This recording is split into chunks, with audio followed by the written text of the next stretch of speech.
বহুল আলোচিত 10 ট্রাক অস্ত্র মামলায় খালাস পেলেন সাবেক স্বরাষ্ট্র প্রতিমন্ত্রী লুৎফুজ্জামান বাবর সহ 5 জন। আপিলের শুনানি শেষে এ রায় দেন বিচারপতি মোস্তফা জামান ইসলাম ও বিচারপতি নাসরিন আক্তারের হাইকোর্ট বেঞ্চ। এর ফলে বাবরের মুক্তি পেতে কোনো বাধা নেই বলে জানিয়েছেন আইনজীবী। এদিকে জিয়া অরফানেজ ট্রাস্ট দুর্নীতি মামলায় 10 বছরের সাজার বিরুদ্ধে বিএনপি চেয়ারপারসন খালেদা জিয়ার আপিলের রায় ঘোষণা হবে আগামীকাল। বিস্তারিত কাজী পাপ্পুর রিপোর্টে। চট্টগ্রামে 2004 সালে 10 ট্রাক অস্ত্র আটকের ঘটনায় দায়ের করা চোরাচালান মামলায় গত 18 ডিসেম্বর খালাস পান সাবেক স্বরাষ্ট্র প্রতিমন্ত্রী লুৎফুজ্জামান বাবর। এবার খালাস পেলেন অস্ত্র আইন মামলায়। বাবরের আইনজীবী শিশির মনির জানান, এর ফলে তার মুক্তিতে আর কোনো বাধা নেই। কোর্ট বলেছেন আজকেই একটা অ্যাডভান্স অর্ডার সই করে দিবেন।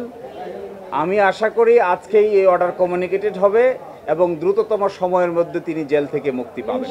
এই 14 জনের সাজার মধ্যে 5 জনকে আজকে বেকসুর খালাস দিয়েছেন, 5 জনের সাজা কমিয়ে দিয়েছেন, আর 4 জন মৃত্যুজনিত কারণে তাদের আপিল অ্যাবেট হয়ে গেছে। কেন তিনি এমন মামলায় জড়ালেন তারও ব্যাখ্যা দেন আইনজীবী। 70 দিন রিমান্ডে রাখা অবস্থায় ওনাকে বারবার রাষ্ট্রপক্ষ চাপ দিয়েছে তিনি যেন তৎকালীন মাননীয় প্রধানমন্ত্রী বেগম খালেদা জিয়ার বিরুদ্ধে জবানবন্দি প্রদান করেন, এবং তাকে এইভাবেও প্রেসার করা হয়েছে যে তিনি যেন বর্তমান বিএনপির ভারপ্রাপ্ত চেয়ারম্যান জনাব তারেক রহমানকে জড়িত করে স্টেটমেন্ট দেন, তবে তাকে আসামি করা হবে না, সাক্ষী করা হবে।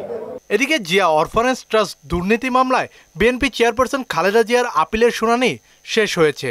রায় ঘোষণা হবে বুধবার। রায়ে ন্যায় বিচার পাবেন বলে আশা প্রকাশ করেছেন তার আইনজীবীরা।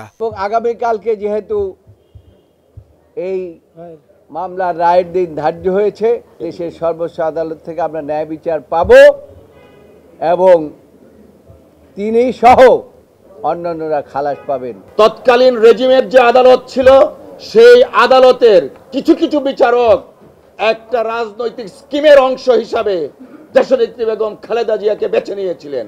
জিয়া অরফানেজ ট্রাস্ট দুর্নীতি মামলায় 10 বছরের সাজার বিরুদ্ধে বিএনপি চেয়ারপারসন খালেদা জিয়ার আপিলের শুনানি শুরু হয় গত 7 জানুয়ারি।